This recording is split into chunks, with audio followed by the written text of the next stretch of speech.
Hello students, in this video on drawing multiple inclined planes, we'll be using the example on page 102 in your textbook, Gateway to Engineering.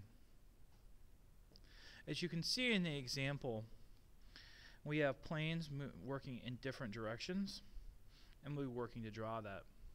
One of the first questions that you want to ask yourself when working with more than one feature is, which one should I start with? In this case, we're going to start with the larger of the two inclined planes for several reasons. One, it's basic. It starts from the corner and works down from the top to the front. Also, it's the largest of the two. Let's go ahead and begin that. Starting with our base shape, it is a rectangular solid, 3 by 2 by 2. At this time, stop the video and draw your 3 by 2 by 2 rectangular solid. Now that you're ready, let's go ahead and begin. To start the drawing, we're going to use the straight edge of our protractor, and we're going to go up to the corner and draw a diagonal line across. The corners act as our start and end points for our line, and you can see that the change in height has created a slope. Based on the original drawing, we now determine the width of the inclined plane. The width at the bottom and the top needs to be the same. For this example, I'll be using 1 inch. We're using the ruler on the bottom of my protractor. I'll measure 1 inch along the x-axis.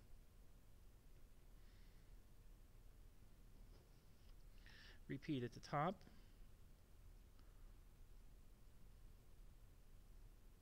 The two marks that I just created act as my start and end points for my line. Let's go ahead and draw that.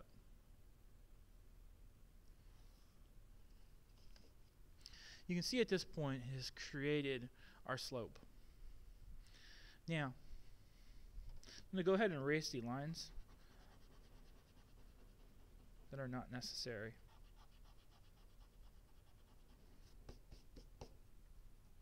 And you can see that slope clearly defined.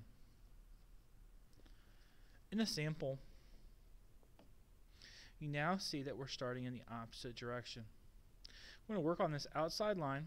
You can see it starts at the outside corner and works down. The height here is not clearly identified. We're going to use a height of 3/4 of an inch.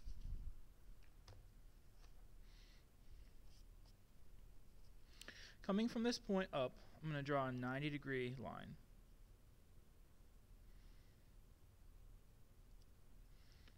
Mark 90 degrees. And then draw a 3/4 of an inch line.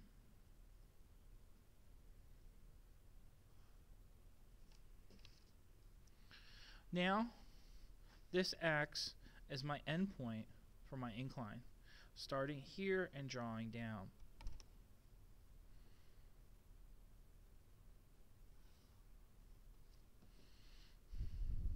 Now what I need to do is determine the depth of this inclined plane.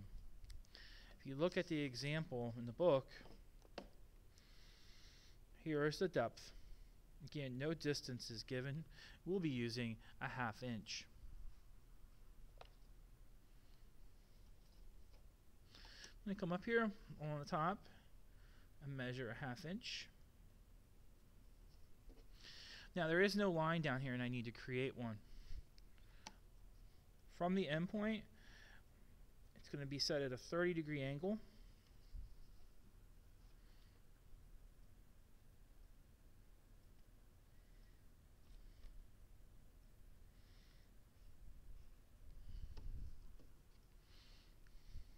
Now,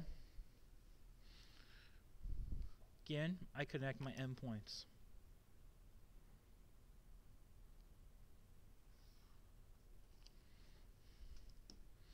Now, we can erase this line as no longer necessary.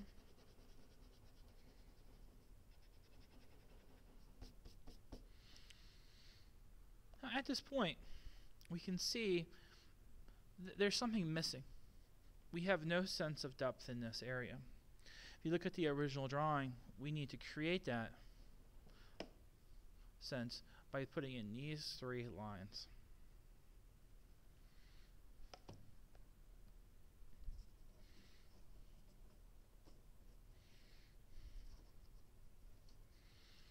Now, to do this, I need to know this line that I'm going to draw here needs to be parallel to this one. I'm going to rotate my picture. I'm going to set my protractor, and I'm going to measure it at 30 degrees. This will give me the angle at which this line should be drawn.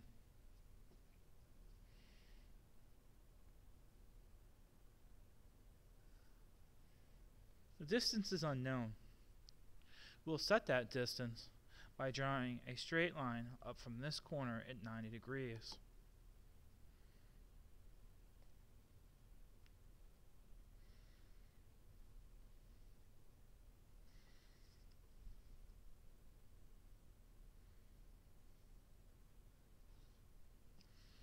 That acts as our point, and this will act as the point going over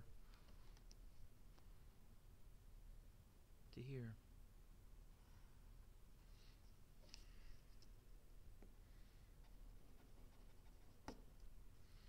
At this point, we have completed the multi-incline plane isometric drawing. If you have questions, please see your teacher. Good luck.